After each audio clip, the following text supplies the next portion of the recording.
Hello students, welcome to Rise Ice YouTube channel. আমি অমিত কিরণ Chowdhury. Today is in our deep analysis, we are going to discuss sovereign AI, strategic autonomy in the digital age. তো sovereign AI নিয়ে আজকে আমরা discussion করব. এই টপিকটা কিন্তু খুবই ইম্পর্টেন্ট কারণ এআই সবসময় নিউজে রয়েছে এবং কিছু রিসেন্ট ইনসিডেন্ট যেমন এআই সামিটস এবং কিছু রিসেন্ট কনটেক্সট এই টপিকটাকে ইউপিসি দিক থেকে খুবই ইম্পর্টেন্ট করে। আচ্ছা, এই টপিকটা আজকে কিন্তু দ্য হিন্দু নিউজ পেপারে এসছে। তো হঠাৎ করে এটা কেন নিউজে আসলো সভারেন এআইটি নিয়ে? কারণ এআই সভারেন হওয়া প্রয়োজন। কেন প্রয়োজন? যদি চ্যাট জিপিটি বা জেমিনাই এই এরকম ধরনের যে এলএলএম গুলো রয়েছে এখানে যদি কোয়েশ্চেন করা হয়, একটা রিসেন্ট একটা ইনসিডেন্ট ঘটেছে। আমরা জানি যে ইরানের যে একটা জাহাজ দেনা, সেটাকে কিন্তু ইউএসএ টর্পিডো শ্রীলঙ্কার কাছে, শ্রীলঙ্কার কোস্টের কাছে তাকে ধ্বংস করে দেয় টর্পিডো দিয়ে। তো এই দেনাকে যে ডিস্ট্রয় করা হয়েছে, এটা নিয়ে যখন কোশ্চেন করা হয়েছে এই এলএলএম গুলোতে, চ্যাটজিপিটি বা জেমিনাইতে, তাদেরকে জিজ্ঞাসা করেছে এটা কি এথিক্যালি কারেক্ট? তো সেখানে তারা অ্যান্সার দিয়েছে যে না, ইটস নট ইল্লিগাল। তারা বলছে না যে এটা লিগাল, তারা বলছে ইটস নট ইল্লিগাল। তো এইখান থেকে কোশ্চেন আসছে যে এই যে আমরা এলএলএম গুলো ইউজ করছি, এগুলো কি আদতেও আমরা আমরা যে ল মেনটেন করে চলি সেই ল অনুসারে হচ্ছে? যেমন আমরা যে স্পেশাল ইকোনমিক জোন যে কনসেপ্টটা আছে, আমরা সবাই জানি যে কোনো দেশের কোস্ট লাইন থেকে 200 নটিক্যাল মাইলের মধ্যে যেই এরিয়াটা থাকে সেটা হচ্ছে এক্সক্লুসিভ ইকোনমিক জোন। তো ইইজেড এর মধ্যে যদি কোনো মিলিটারি বা ডিফেন্স অপারেশন করা হয় অন্য দেশ দ্বারা, সেটা কিন্তু যেই কোস্ট নেশন রয়েছে তাকে কিন্তু জানানো উচিত। এটা ইন্ডিয়া আর সাউথ, মানে গ্লোবাল সাউথ, এরা সবাই মেনে চলে। কিন্তু ওয়েস্টার্ন কান্ট্রিদের কনসেপ্ট হচ্ছে না, স্পেশাল ইকোনমিক জোনে ইকোনমিক অ্যাক্টিভিটি ছাড়া ডিফেন্স অ্যাক্টিভিটি করা যাবে, তার জন্য কোনো পারমিশন দরকার নেই। এবং সেই রীতি কিন্তু মেনে চলছে তাদের তৈরি এলএলএম গুলো, চ্যাটজিপিটি, জেমিনাই, টেট্রা। তো এর ফলে তৈরি হচ্ছে বায়াসনেস। তো তার ফলে যে আমাদের দেশে যে সভারেনিটি, আমাদের দেশের যে থিঙ্কিং, যেখানে আমাদের দেশের ল অ্যাপ্লিকেবল হবে না সেটাই হয়ে যাবে আমাদের ক্ষেত্রে সভারেনিটি ব্রিচ। তো সেখানে যদি আমাদের লই ইমপ্লিমেন্ট হলো না সেই জিনিসগুলোতে, আমাদের থটস রিফ্লেক্ট হলো না, তখন কোশ্চেন আসছে যে সভারেন এআই দরকার। তো এই সভারেন এআইটা নিয়েই আমাদের আজকের বিষয়। ফার্স্টে জেনে নিই what is sovereign AI. Sovereign AI এর একটা ইন্ট্রোডাকশন আমরা দিয়েছি যে sovereign AI refers to nations capacity to develop, deploy and govern AI technology. নিজে ডেভেলপ করতে পারবে, মানে চ্যাটজিপিটির মতো কোনো একটা সিস্টেম আমরাও ডেভেলপ করতে পারবো, সেটাকে ডিপ্লয় করতে পারবো এবং সেটা টেকনোলজিকেও গভর্নও করতে পারবো its own indigenous infrastructure, data and ট্যালেন্টের দ্বারা, ফ্রি এক্সটার্নাল ডিপেন্ডেন্স ছাড়া। মানে যে অন্য এক্সটার্নাল ডিপেন্ডেন্সের ছাড়াই আমরা এটাকে করতে পারবো। এটা হচ্ছে সভারেন এআই। সভারেন মানে আমরা জানি যে এক্সটার্নাল ইনফ্লুয়েন্স ছাড়া আমরা যে জিনিসটাকে করি সেটাকে বলে sovereign. Hour nation is sovereign nation, কারণ আমরা যে ডিসিশন নিই, আমাদের নেশন যে ডিসিশনটা নেয়, সেটা কিন্তু এক্সটার্নাল ইনফ্লুয়েন্স ছাড়া। তেমনি এআইকেও সভারেন করতে হবে যাতে এটা ওয়েস্টার্ন থিঙ্কিং বা অন্য দেশের থিঙ্কিং, অন্য সোসাইটির থিঙ্কিং দিয়ে ইনফ্লুয়েন্স না হয়ে আমাদেরকে সেই অনুসারে বায়াস থটস আমাদেরকে দেয়। তার জন্য সভারেন এআই জরুরি। এই সভারেন এআই এর 4 পিলার আছে। মেইনসের দিক থেকে কিন্তু এইগুলো খুবই ইম্পর্টেন্ট। ৪ টে পিলার রয়েছে। কি, কি? ডেটা সভারেনিটি। তার মানে কি? যেই ডেটাগুলো জেনারেট হচ্ছে আমরা এলএলএম কে দিচ্ছি, বিভিন্ন রকম ইনফরমেশন দিচ্ছি, তারা আমাদেরকে ইনফরমেশন দিচ্ছে। আমরা কি জানতে চাইছি? এই যে ডেটাটা, এই ডেটা যেন দেশের বাইরে না যায়। তাকে বলছে ডেটা সভারেনিটি। নেক্সট বলছে কম্পিউট সভারেনিটি। মানে computer sovereignty in general terms এ বোঝো। কি? এই যে আমরা ChatGPT করছি সেটা তো কোনো মেশিনের উপরে না। যেমন কেউ ল্যাপটপ, কেউ ফোন, ট্যাবলেট, এই যে মেশিনস পত্রগুলো, হার্ডওয়্যার গুলো, কম্পিউটার সিস্টেমগুলো, এগুলো যেন ইন্ডিজেনাস হয়। গ্রাফিক্স, এগুলো যেন সব ইন্ডিজেনাস হয়। অ্যালগরিদম সভারেনিটি যেটা আমরা বললাম যে স্পেশাল ইকোনমিক জোন, আমরা মনে করি যে এখানে মিলিটারি অ্যাক্টিভিটি করতে গেলে যে কোস্টাল নেশন আছে তাকে জানাতে হবে। কিন্তু ওয়েস্টার্ন কান্ট্রি মনে করছে যে না, জানানোর দরকার নেই। এই যে অ্যালগরিদম, এটাকেই বলছি information, that is called algorithm in LLM. তো এইটা যে ইনপুট, যদি আমাদের নিয়ম মেনে চলতে হয় তাহলেই এটা সভারেন এআই হওয়া সম্ভব। তো এই অ্যালগরিদমে সভারেনিটি থাকা দরকার। অন্য দেশের ইনফ্লুয়েন্সে তার অ্যালগরিদম সেট হবে না। গভর্নেন্স সভারেনিটি তার মানে কি বলছে ensuring AI ethics and regulation আর rooted in Indian legal frameworks. মানে আমরা যদি আমাদের এথিক্স আমাদের কালচারাল পার্সপেক্টিভ দিয়ে আমাদের গভর্নমেন্টের নীতি অনুসারে যদি এআই ডেভেলপ না হয় তাহলে তার আউটকাম ভুল আসবে। বোঝা গেল? Why India needs sovereign AI. এবার আমরা দেখে নেব সভারেন এআই কি আমরা বুঝে নিলাম। ৪ টে পিলার থাকলে সভারেন এআই, একটা ডেটা সভারেনিটি, একটা কম্পিউট সভারেনিটি, একটা অ্যালগরিদম সভারেনিটি, একটা গভর্নেন্স সভারেনিটি। দেন কেন এটা দরকার? হঠাৎ করে সভারেন এআই কেন দরকার? আমি একটা এক্সাম্পলস দিয়ে বুঝিয়েছি কিন্তু একটু ডিটেইলে জানতে হবে কি, কি দরকার। কিন্তু স্ট্র্যাটেজিক অটোনমি। স্ট্র্যাটেজিক অটোনমি কেন? এআই এর জন্য এখন আমরা জানি যে ২ টো খুবই প্রমিনেন্ট ২-৩ টে খুবই প্রমিনেন্ট রয়েছে। যেমন ChatGPT, Gemini এগুলো ইউএস বেসড। DeepSeek সেটা কিন্তু চায়না বেসড। তো চায়না আর এআই যে ডমিনেন্স সেটার থেকে যদি আমরা ইন্ডিপেন্ডেন্স চাই, আমরা নিজস্ব তৈরি করতে চাই, তার জন্য কিন্তু এই স্ট্র্যাটেজিক অটোনমির জন্য এআই দরকার। কিল সুইচ প্রোটেকশন এটা কি জিনিস? এটা হঠাৎ করে দেখা গেল আমেরিকার সাথে আমাদের কোনো একটি ইন্টারেস্টে আঘাত এসছে। কোনো একটা কনফ্লিক্ট হলো। তখন যদি আমেরিকা হঠাৎ করে বন্ধ করে দেয় যে, "না, আমরা ChatGPT ইউজ করতে দেব না, আমরা Google ইউজ করতে দেব না।" তার জন্য কিন্তু আমাদের নিজস্ব এআই থাকা দরকার। বোঝা গেল? Strategic autonomy. Then cultural linguistic inclusion. আমরা জানি যে অ্যালগরিদমের উপরেই কিন্তু পুরো এই যে এলএলএম গুলো, এআই গুলো পরিচালিত হয়। আমরা অ্যালগরিদম বলতে আমরা কি, কি ডেটা তাতে পুট করে দিলাম। এলএলএম গুলো কিন্তু নিজের থেকে কিছু বানায় না। আমরা যা, যা পুট করি সেখান থেকেও তৈরি করে। তো ওয়েস্টার্ন কান্ট্রিরা তাদের ওয়েস্টার্ন কালচার, ওয়েস্টার্ন পার্সপেক্টিভ থেকে কিন্তু ওই এলএলএম গুলোকে ট্রেনিং করা রয়েছে। তখন আমরা যখন কিছু জিজ্ঞাসা করব সেটা আমাদের দিক থেকে তারা কিন্তু ভেবে বলছে না। তারা ভেবে বলছে কি তাদের দিক থেকে। তার ফলে কি হলো কি যে যারা অন্যান্য ভাষার মানুষ তারা কিন্তু ঠিক করে অ্যান্সার পাবে না। অন্য কালচার, ওয়েস্টার্ন কালচার ছাড়া অন্য নন ওয়েস্টার্ন কালচারের মানুষ তারা তাদের মতো অ্যান্সার পাবে না। সেক্ষেত্রে কিন্তু প্রবলেম হয়ে যাবে। যে ভার্নাকুলার অ্যাক্সেস তার ফলে কি যে একজন বাঙালি, বাঙালি তো বেঙ্গলি রয়েছে কিন্তু আরো যেগুলো সাঁওতালি, ঠিক আছে?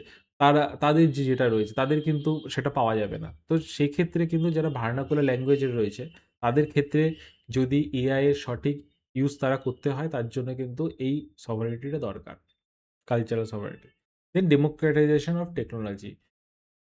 Gemini সাবস্ক্রিপশন ফি সবাই জানি খুব হাই। তো এটা কিন্তু সকলের জন্য ইউজ করা সম্ভব নয়। যদি ফার্মার্স একটা ইউজ করতে চায় যে আমি এই এআই সাহায্য নিয়ে আমি আমার ফার্মিংকে ইমপ্রুভ করব। তার জন্য কিন্তু সে পারবে না, এফোর্ড করতে পারবে না। আই থিংক 24,000 পার মান্থ এরকম কিছু রয়েছে। তো ওটা এফোর্ড করা সম্ভব নয়। তার জন্য কি দরকার? দেশের তৈরি কিছু জিনিস যেখানটায় প্রফিটের থেকেও প্রফিট তো রাখতেই লাগবে for to run a company. But profit নিয়েও যাতে এটা সবাইকে ডেলিভারি দেওয়া যায়। তার জন্য কিন্তু এই ডেমোক্রেটাইজেশন এমনকি সবার জন্য ইউসের জন্য যেমন রুরাল ইন্ডিয়ার ফার্মারও যাতে ব্যবহার করতে পারে, তার জন্য কিন্তু আমাদের দেশের তৈরি জিনিস দরকার। আরেকটা কি বলছে ডাটা সভারেনিটি অ্যান্ড সিকিউরিটি। আমরা বললাম, আমি একটু আগেই কথা হলো যে কি, কি ইম্পোর্টেন্টের মধ্যে যে আমরা যে ডেটা রাখছি সেটা যেন আমাদের দেশেই থাকে। ফার্স্ট। সেকেন্ড হচ্ছে আমাদের ল সে মেনে চলে। আমাদের ল যদি সে একসেপ্ট করে তাহলে তার অ্যান্সার আমরা যখন কোনো কিছু নিয়ে রায় চাইবো, কোনো কিছু নিয়ে অ্যান্সার চাইবো, তখন কিন্তু সে সঠিকভাবে সেটা প্রেজেন্ট করতে পারবে। এই যেমন ডেটা প্রোটেকশন অ্যাক্ট ডিপিডিপি। তো এই ক্ষেত্রে কিন্তু সে যদি তাকে যদি জিজ্ঞাসা করা হয় সে রং অ্যান্সার দেবে। সে অন্য অ্যান্সার দেবে। আমাদের গভর্নমেন্ট অ্যালাইন অ্যান্সার দেবে না। কারণ কি? তাদের থট প্রসেস আলাদা। ওয়েস্টার্ন কান্ট্রিতে ডেটা প্রোটেকশন এর মিনিংস আলাদা। ডিজিটাল প্রাইভেসি মিনিংস আলাদা। আমাদের ক্ষেত্রে একটু আলাদা। আমরা অন্যভাবে থিংকিং করি। সেক্ষেত্রে কিন্তু মেইন যে জিনিসটা পাওয়া যাবে না। ইভেন যে সেনসিটিভ যে ন্যাশনাল ডেটা আমরা যখন কিন্তু এখন অনেকেই কিন্তু ChatGPT তে ফটো দিচ্ছে, দেন বিভিন্ন রকম ডকুমেন্টস আপলোড করছে।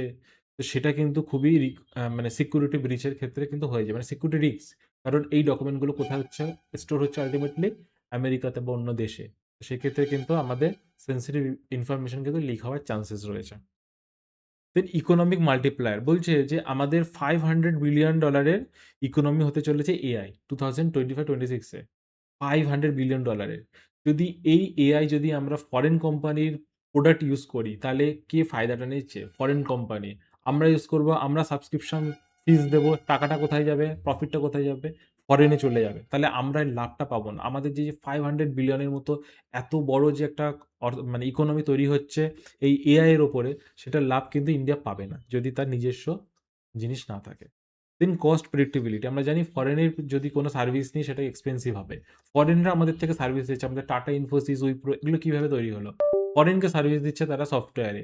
এখন যদি সেই জিনিসটা ঘুরে যায়, আমরা যদি তাদের থেকে এআই এর সার্ভিসটা নিই, এটাও সার্ভিস সেক্টর, আমরা যদি তাদের থেকে সার্ভিসটা নিই, তো সেক্ষেত্রে এক্সপেন্সিভ হয়ে যাবে।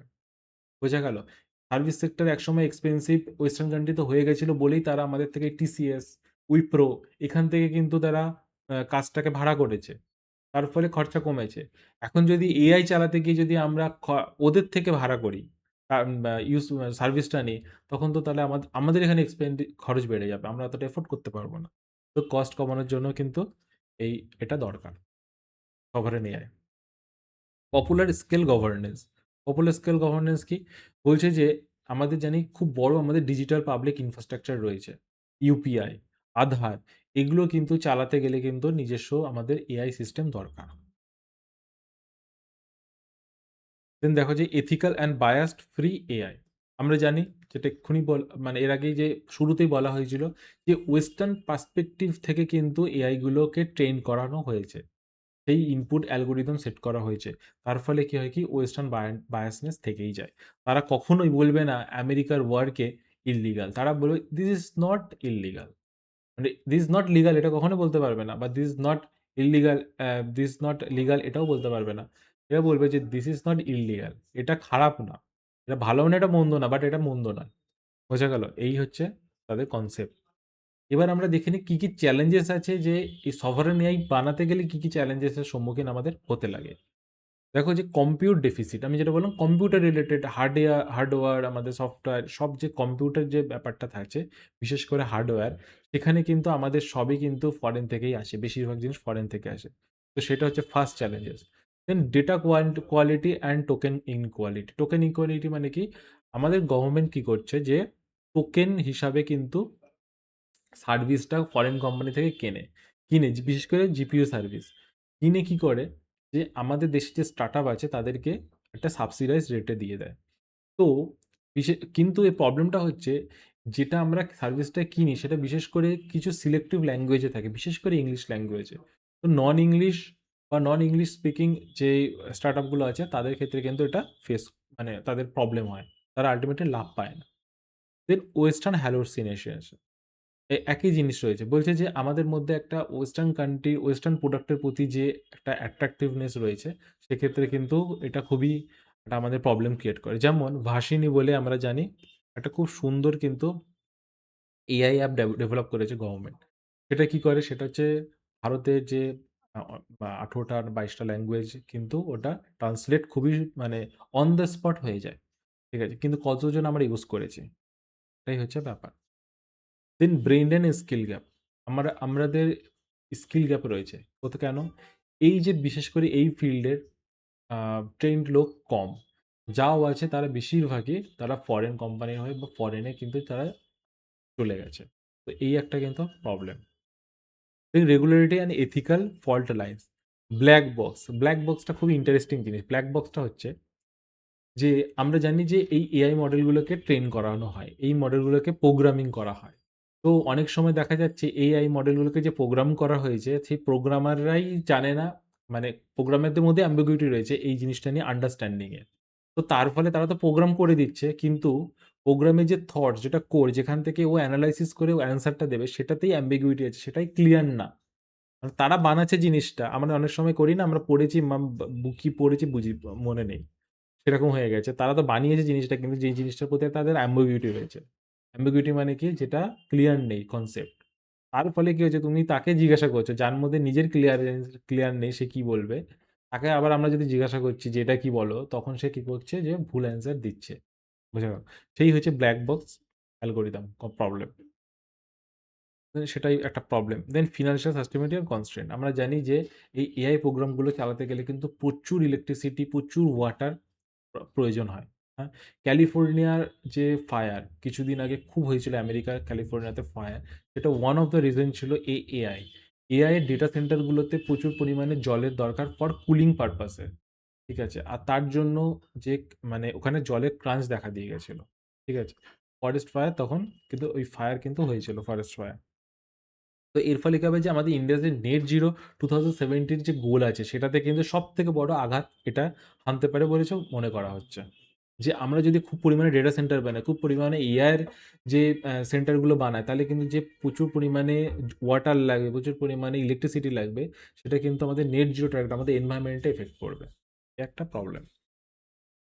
দেন গভর্নমেন্ট কি ইনিশিয়েটিভ নিয়েছে এই সভারেন এআই বানানোর জন্য? দেখে নিই। ইন্ডিয়া এআই মিশন আমরা সবাই জানি, এটা আমরা বহুবার করেছি। ইন্ডিয়া এআই যে সামিট হয়েছে, দিল্লি সামিট, সেটা তো আমরা করেছি কিন্তু। India AI mission, India AI compute pillar, ঠিক আছে? 1,00,000 জিপিইউস বাই 2026। দেন ভারত জেন আর ভাষা। ভারত জেনটা কি? মানে ছোট করে বলে দিই যে চ্যাট জিপিটি, এলএলএম, ওই ভারত জেন হচ্ছে সেটা। ভাষিণীকে আমি এক্ষুনি এক্সাম্পলস দিয়েছি কিন্তু। ভাষিণী হচ্ছে 22, হ্যাঁ, যেটা বলছেন যে 22টা ল্যাঙ্গুয়েজে কিন্তু ওখানটা ট্রান্সলেট করা যায় কিন্তু অন দ্য স্পটে। স্পিকারে মানে বলেও কিন্তু করা যায়, ভয়েসেও করা যায়। এআই কোষ, এআই কোষ কি? আমরা বললাম যে আমাদের যে থটস গুলো আছে, আমাদের যে নলেজ গুলো রয়েছে, সেগুলো হচ্ছে এআই তে ওই এক জায়গায় পুট করে দেওয়া। সেটা হচ্ছে এআই কোষ। তাহলে আমাদের নিজস্ব একটা ডেটা ব্যাংক রইলো, যেটা কিনা আমাদের অনুযায়ী তৈরি। আমাদের থট প্রসেসে, আমাদের কালচার ওরিয়েন্টেড, আমাদের গভর্নমেন্টের রুলস ওরিয়েন্টেড। বুঝা গেল? আমাদের গভর্নমেন্টস রুল ওরিয়েন্টেড মানে যে কোনো খারাপ কিছু সেরকম না। যেমন অনেক অনেক দেশে হতে পারে যে রেপের সাজা ৫ বছর, কি 10 ইয়ার্স। আমাদের দেশে দেখা গেল রেপের সাজা ফর আ ডেথ সেন্টেন্স। তো তো আ যদি ChatGPT এইভাবে ট্রেন্ড থাকে, ফরেন থেকে তৈরি ChatGPT আমরা জানি। সেখানে ট্রেন্ড রয়েছে না, ডেথ সেন্টেন্স কাউকে দেওয়া যাবে না। তারা এগেইনস্ট কার এগেইনস্ট এ? ডেথ সেন্টেন্স এর এগেইনস্ট এ। কিন্তু আমাদের গভর্নমেন্ট কি? যে না, তুমি যদি ক্রুয়েল্টি করো দেন ডেথ সেন্টেন্স হবে। তার ফলে কি হবে? তুমি যখন ChatGPT কে জিজ্ঞাসা করবে যে রেপের সাজা কি ডেথ সেন্টেন্স হওয়া উচিত? তখন সে বলবে না। কারণ তাদের যে কান্ট্রি যেখান থেকে সে তৈরি করেছে সেখানে কিন্তু রয়েছে যে ডেথ সেন্টেন্স হওয়া উচিত নয়। তাদের কনসেপ্ট আলাদা হতেই পারে। তো সেটাই হয়ে গেছে কথা, যে এই বায়াসনেসটা চলে আসে। তার জন্য আমরা নিজস্ব ডেটা ব্যাংক তৈরি করেছি। আমাদের যে পুরো প্রাচীনকালেরও জিনিসপত্র রয়েছে, থটস, উপনিষদ, সেগুলোও কিন্তু ওখানটায় স্টোর করে দেব। ইন্ডিয়া এআই ফিউচার স্কিল, যে প্রফেশনালস তৈরি করা, ট্রেনিং দেওয়া, সভারেন ক্যাপাসিটি হাব। দেখো রিজিওনাল বিভিন্ন হাব তৈরি করা হয়েছে ফর লোকাল ইন্ডাস্ট্রি ডেভেলপমেন্টের জন্য। ওড়িশা, তামিলনাড়ুতে এই রিজিওনাল হাব তৈরি করা হয়েছে। দেন ওয়ে ফরওয়ার্ড আমরা আর কি জিনিস করতে পারি দেখে নিই। ফ্রুগাল ইনোভেশন বলছে যে বড় এলএলএম না বানানো থেকে, এলএলএম কি? Large language models. তো এলএলএম কি আছে? যেমন চ্যাটজিপিটি, জেমিনাই। এত বড় কনসেপ্ট না করে আমরা স্মল ল্যাঙ্গুয়েজ মডেলসে যেতে পারি। স্মল ল্যাঙ্গুয়েজ মডেলস মানে কি? যেমন ভাষিণী একটা স্মল ল্যাঙ্গুয়েজ মডেল কিন্তু। সে শুধু ল্যাঙ্গুয়েজ ট্রান্সলেশনে কাজ করছে। তেমনি আমরা ফার্মারের জন্য শুধু কৃষিকাজের ভিত্তিতে যদি আমরা একটা স্মল ল্যাঙ্গুয়েজ মডেলস, তার ফলে কি হচ্ছে কি? বিশাল ইনফ্রাস্ট্রাকচার দরকার নেই। বিশাল মানে টাকা লাগানোর ইনভেস্টমেন্টের প্রয়োজন পড়বে না। বিশাল ম্যান পাওয়ারের দরকার পড়বে না। জাস্ট যদি একটা স্পেসিফিক সেক্টরকে টার্গেট করি। শুধু একটু এডুকেশনকে টার্গেট করলাম। শুধু এগ্রিকালচারকে টার্গেট করলাম। শুধু women specific concern a target করলাম। কিছু child related concern a target করলাম। কিছু সিলভার ইকোনমি, সিলভার ইকোনমি কি কনসেপ্টটা কি? আমরা কিন্তু পড়েছিলাম ফর ওল্ড এজের জন্য, ওল্ডার পিপলদের জন্য যে ইকোনমি। সিলভার ইকোনমির জন্য কিছু আমরা এসএলএম মানে স্মল ল্যাঙ্গুয়েজ মডেলস টার্গেট করলাম, এআই বানালাম। তো এইভাবে যদি আমরা করি তাহলে কিন্তু এখনের মতো করে যে ইনভেস্টমেন্ট, প্রচুর ইনভেস্টমেন্টের দরকার নেই, প্রচুর ইনফ্রাস্ট্রাকচার দরকার নেই, আমরা কিন্তু করতে পারবো। সিলিকন টু সফটওয়্যার ইন্টিগ্রেশন, যে টোটাল সিলিকন টু সফটওয়্যার মানে কি? আমরা জানি সেমিকন্ডাক্টর ইন্ডাস্ট্রি, আমাদের মিশন চলছে ইন্ডিয়ান সেমিকন্ডাক্টর মিশন। এখানে কি সিলিকন, আমরা জানি যে সেমিকন্ডাক্টর সিলিকন থেকে হয়। তো সিলিকন থেকে সফটওয়্যার টোটাল ইন্টিগ্রেশন, সফটওয়্যার হচ্ছে কি আমাদের এই এলএলএম, এই টোটাল ইন্টিগ্রেশন আমাদের ওখানটায় চিপও তৈরি হবে, সেমিকন্ডাক্টর তৈরি হবে, ওটার উপরে বেস করে আমাদের এই প্রোডাক্টগুলো তৈরি হবে। Incentivising patient capital, AI sovereign fund বানানো উচিত একটা, যেখান থেকে যে ইনভেস্টমেন্টের ক্রাঞ্চ যেন না থাকে, ফরেন ইনভেস্টমেন্টের উপরে ডিপেন্ডেন্ট না হতে হয়। কারণ ফরেন ইনভেস্টমেন্টের উপর যদি আমরা নির্ভর থাকি, তাহলে তখন তারা অনেক সময় শর্ত দেয় যে ডেটা দাও, আমি তোমাকে টাকা দেবো, ইনভেস্ট করব, তোমার যে ডেটাগুলো আসবে ডেটা দাও। ডেটাই কিন্তু সম্পদ। এখন অয়েল, মানে অয়েল এখন খুব ডিমান্ডে রয়েছে, বাট অয়েলের থেকেও কিন্তু এখন ডেটা হচ্ছে, ডেটা ইজ মানি। ওকে, তো এই ডেটা শেয়ারিং এর যে প্রবলেমটা থাকে ফরেন ইনভেস্টমেন্টে, সেটা থাকবে না। দেন গ্লোবাল সাউথ লিডারশিপ, আমরা যদি এআইতে খুবই ইমপ্রুভমেন্ট করি, তাহলে এই টোটাল যে গ্লোবাল সাউথ আছে তাদেরকে কিন্তু আমরা নেতৃত্ব দিতে পারবো এবং আমাদের যে ইনফ্রাস্ট্রাকচার আছে ডিজিটাল যে গুডসগুলো রয়েছে যেমন ইউপিআই আছে, আধার আছে, এই জিনিসগুলো কিন্তু আমরা তাদের সাথেও শেয়ার করতে পারবো। দেন সাস্টেনেবল এআই। তো এখানে গুরুত্ব দেওয়া হচ্ছে যে আমাদের যে ডেটা সেন্টারগুলো থাকবে, আমাদের যে এআই ইনফ্রাস্ট্রাকচার থাকবে, সেগুলো যেন রিনিউয়েবল এনার্জির উপরেই গড়ে ওঠে। তাহলে কি হবে কি আমরা যে নেট জিরো 2070 র মধ্যে যে নেট জিরো কার্বন এমিশন করতে চাই, সেটা কিন্তু লক্ষ্য অ্যাচিভ হবে এবং একটা এনভায়রনমেন্ট ফ্রেন্ডলি এআই ইনফ্রাস্ট্রাকচার তৈরি হবে। দেখো কনক্লুশনে কি আছে দেখো, software AI is not a technological upgrade, it is a civilisational necessity. এটা জাস্ট একটা টেকনোলজিক্যাল, আগে যেমন কম্পিউটার এসেছিল, কম্পিউটার বা করতে হবে ফর টেকনোলজি আপগ্রেড, এটা কিন্তু সেরকম ব্যাপার না। এটা কিন্তু একটা সিভিলাইজেশন নেসেসিটি। এটা যদি আমরা না করি তাহলে অ্যাজ এ সিভিলাইজেশন আমরা পিছিয়ে পড়বো। আমরা অন্য সিভিলাইজেশনের উপর, অন্য দেশের উপরে ডিপেন্ডেন্ট হয়ে যাব, যেটা হওয়া একটা সিভিলাইজেশনের পক্ষে খারাপ। As the world moves toward fifth industrial revolution, India cannot afford outsource its cognition. আমরা যেহেতু দুনিয়া এখন ফিফথ ইন্ডাস্ট্রিয়াল রেভলিউশনের দিকে যাচ্ছে, আমরা ধার করে চালাতে পারবো না। বুঝলে? এটার মিনিংটা হচ্ছে এটাই যে আমরা ধার করে চালাতে পারবো না। এই সেম কনটেন্টটা কিন্তু আমার বেঙ্গলিতে রয়েছে, সার্বভৌম এআই। হ্যাঁ, মনে হচ্ছে এটা খুবই একটা অন্যরকম জিনিস। এটা সত্যি অন্যরকম জিনিস। ইউপিএসসিতে বেঙ্গলিতে কোনো কনটেন্ট পাওয়া যায় না। বাজারে গ্র্যাজুয়েশন লেভেলের বুকস রয়েছে। কিন্তু দ্যাটস আর নট মানে up to the mark for the UPSC exams. তো এই বেঙ্গলিতে কিন্তু আমরা টোটাল কনটেন্টটা প্রোভাইড করি। ওকে? তো যারা বেঙ্গলিতে ইউপিএসসি দিতে ইচ্ছুক তারা কিন্তু বেঙ্গলিতে প্রিপারেশন নিতে পারো। আমাদের কনটেন্ট আমরা বেঙ্গলিতেও প্রোভাইড করি। তো এমন নয় যে ইংলিশ না জানলেই দেওয়া যাবে না। ইংলিশ বেঙ্গলিতে কেউ যদি ইউপিএসসি দিতে চায় সেও কিন্তু সেটা দিতে পারে। তো এই টোটাল টপিকটা একবার রিভিশন করে বারবার ২-৩ বার পড়ার পরে তোমরা এই কোয়েশ্চেনটা, আমরা একটা মডেল কোয়েশ্চেন দিয়েছি। এই কোয়েশ্চেনটাকে অ্যাটেন্ড করবে। The rise of artificial intelligence has triggered debates on technological sovereignty. Discuss the need for sovereign AI system. যে why India needs sovereign AI, যে এখানে দেখো কোশ্চেন দিক আমি কিন্তু অ্যান্সার সব রয়েছে। তো হোয়াই, হ্যাঁ, the need for a sovereign AI ecosystem in India and the challenges in achieving it. তো এই কোশ্চেনটা তোমরা অ্যান্সার করবে, করে আমাদের ওয়েবসাইটে আপলোড করবে। আমরা কিন্তু এটা চেক করে তোমাদেরকে সাবমিট করে দেবো, এভালুয়েট করে দেবো। আর আমাদের এর সাথে, সাথে কিন্তু prelims bites for prelims specific context আর এডিটোরিয়াল এক্সপ্লেন্ডও আসে। তোমরা ওগুলোকে দেখে নেবে। তাহলে কি হবে কি আজকের দিনে যে দ্য হিন্দুর টোটালটা কিন্তু কভারেজ হয়ে যাবে। মানে যদি কেউ দ্য হিন্দু পড়তেও নাও পারে, কোনো অসুবিধা নেই। আমাদের ইউটিউবের ভিডিওগুলো দেখে নিলে দ্য হিন্দুর মধ্যে আজকে যেই টপিকগুলো মেইনস প্লাস প্রিলিমসের দিক থেকে রয়েছে সেগুলো কিন্তু পুরোটাই কভার করা হয়ে গেছে। ডিটেল ভিডিও অ্যানালাইসিস এবং বেঙ্গলি প্লাস ইংলিশে কিন্তু নোটস দিই। আমাদের ওয়েবসাইটে এগুলো আপলোড হয়ে যায়। So all the best student. Thank you.